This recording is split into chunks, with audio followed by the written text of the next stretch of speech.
What's up, guys? Today we're going over 3 absolutely broken builds that make Master Mode look like Patrol. There might be one of the best single minute stretch of Destiny 2 I've ever recorded in this video. It is just absolutely insane. I'm just spawn killing champions I don't even know were even there. It is just absolutely wild. And this is my second video in this series, looking at the best builds for each world tier in the game, in the portal, then even on Kepler. And last time we did Expert, which was all about just raw ad clear and boss damage. And now when you move into Master, the 300 to 400 ban range of the portal, we now have champions. So these builds are going to need to not only stun all 3 champions, we're going to need a consistent way to kill them. And on top of that, in Master, you're going to be forced to be roughly 10 to 20 under to still get a reward tier in most activities. So we can still play pretty aggressive, but really need healing or DR or something like that to stay alive. So jumping into Warlock first, we have the Prismatic Lightning Surge melee build, and somehow this build got a lot stronger this season. And that is because this is one of the melee builds that didn't have that many actual melee buffs helping it. It was really only Synthoceps, so it's not getting hit by the melee additive change nearly as hard as most other builds in the game. In fact, it actually got buffed because it's only really using a few things. And since a lot of the melee based buffs got buffed this DLC, it just simply got stronger. So this will revolve around the exotic bond, and you want to run Inmost Light and Synthoceps. And the reason it got even stronger this season is because of the melee stat. At 200 melee, you're going to get a 30% damage increase. So obviously you want to run a full set of Brawler, and that plus the exotic class item is going to take you to roughly 180 melee. And so to get the last 20 versus some run simply a melee font. And that will take us up to 200 to get the max damage on our melee. Another thing making it even stronger this season is going to be Shield Crush from the artifact. And for this to proc the top part for the melee, we're going to mostly just use Navigator to get Woven Mail when we shoot an ally or a enemy for a few seconds. And I like to use a Strand or Stasis Trace Rifle anyway, so Navigator makes a lot of sense to help build up our Transcendence. And that is where this build really shines, is when you pop Transcendence and just go absolutely wild. And finally, the last thing making this build even stronger this season is the fact that 1-2 Punch now lingers for 3 seconds, making it so we can actually use 1-2 Punch with our Lightning Surge melee.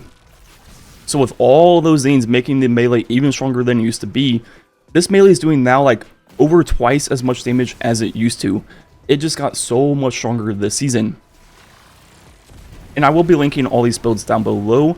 And just looking at the rest of our build, we have Phoenix Dive, then we have Arcane Needle for the 3 melee charges. Then whatever grenade you want, I like to use Cold Snap a lot for champions, just freezing them. So I'll work for Overload. Then we obviously have Feed the Void for Devour and Lightning Surge. In our fragments we have Balance, Awakening, Dawn, Bravery, and Sacrifice. So the whole gist of the build is you just use all of your abilities on loop, and with Devour you'll constantly have a grenade, always get health back, play super aggressive, and then in between using your melee, just shoot stuff with your Navigator. You'll have Unraveling Rounds.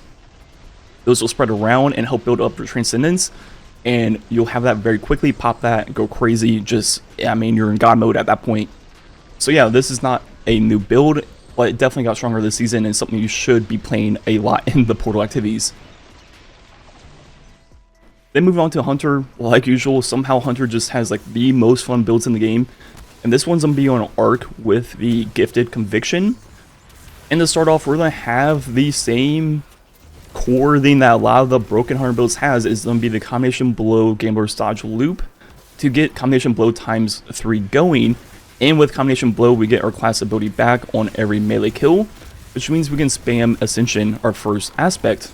And with Gifted Conviction, both our Ascension and Tempest Strike will now throw bouncing explosives at nearby targets that jolts them. And when you jolt nearby targets, you get damage resistance. So this build's not going to have healing necessarily, a little bit on your melee, but you're going to have a lot of DR, plus you're going to be able to blind everything nearby. So our second aspect is Tempest Strike for the melee when you slide and you do the upwards uppercut. And if you have Combination Blow times 3 going, combined with 200 melee stat, this melee does a lot of damage. Like, a lot. just completely deleting champions. And once again, just like on Warlock, we want to try to get to 200 melee and obviously just run a brawler set. I don't have a great set 100 currently. I need to get back in the mines and get better armor, but just get close to 200, run a font if you need to. And once again, this build will be linked below. But for this, with the combination build loop, we also need roughly 70 class stat. And for me, I only have 30 currently. So I'm just running 2 class fonts on my cloak. And looking at the rest of our subclass, we obviously have Gamer's Dodge and Combination Blow. I like to use a Flashbang Grenade to take care of Unstoppable. In our fragments, I have Resistance for more DR while surrounded. I have Beacons, which is going to be very important. It's going to make it so our arc special is on blind everything. And for this, I use the Psycho Pomp with Rolling Storm and Pugilist. If you don't have this, just use really any arc special. Ones with Pugilist or ones with Rolling Storm are going to be the best. And then I have Discharge to have a chance to create Ionic Traces on Arc Weapon Final Blows, and picking up those traces will give us Bolt Charge. And Traces is going to be very important because it's going to scale with our artifact, where we have multiple artifact perks. When we pick up the Ionic Trace, we'll get a chunk of our least charged ability. Then we also have Ions. When we defeat jolted targets, we'll create another Ionic Trace, and everything will be jolted in this build. Then we also have Frequency to double the amount of Bolt Charges we get while amplified.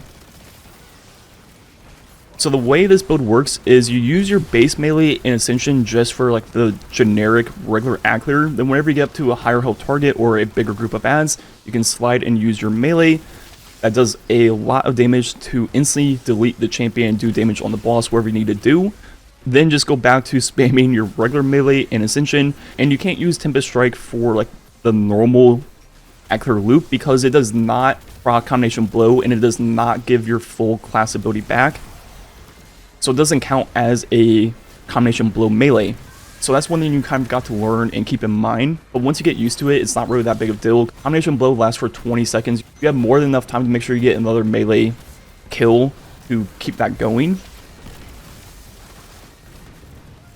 And even when you do use your Tempest Strike and therefore not get your class ability back because it's not a part of the Combination Blow loop, with the amount of Ionic Traces this build creates and how much energy you're getting back with the way everything scales with the melee stat, you practically get your full melee back just from using the melee. So yeah, it's just insane. Just shooting like one Cycle Pomp, hitting a lot of veins, will probably get your full melee back anyways. So overall, this build has insane ad clear with jolting everything, has great DR, can delete champions in one single melee, and can stun all of the champion types. I usually throw in a pulse for barrier. We have overload from all the jolting, and then we have unstoppable through our blinding grenade. So definitely try this build out. It was quite a surprise for me when I decided to give it a try. I was not expecting the ability to one-hit champions on this build, but yeah, it is pretty crazy. And finally on Titan, we have the Consecration Prismatic build.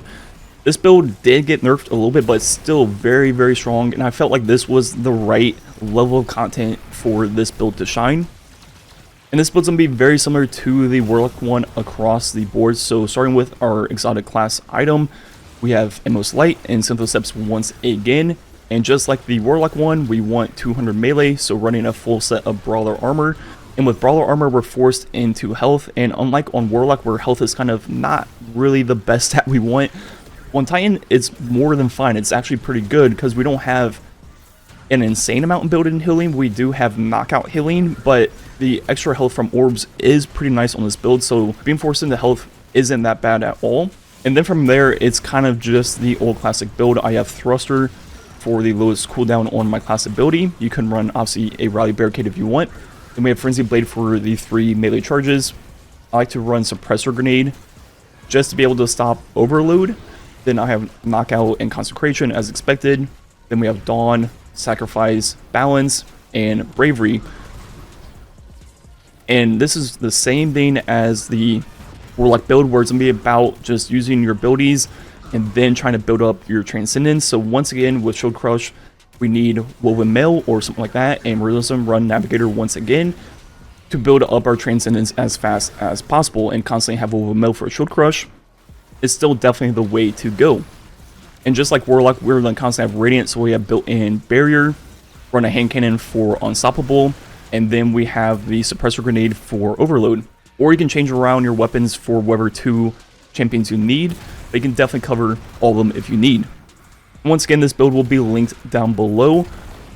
The mods are just pretty straightforward across the board, and once again, with this, you're kind of going to be limited to roughly 180 melee, even with a full brawler set, so I have a melee font once again.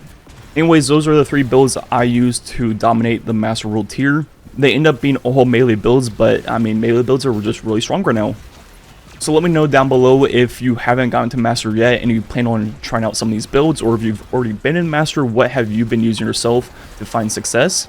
Like usual, thanks for watching. Catch you guys next time.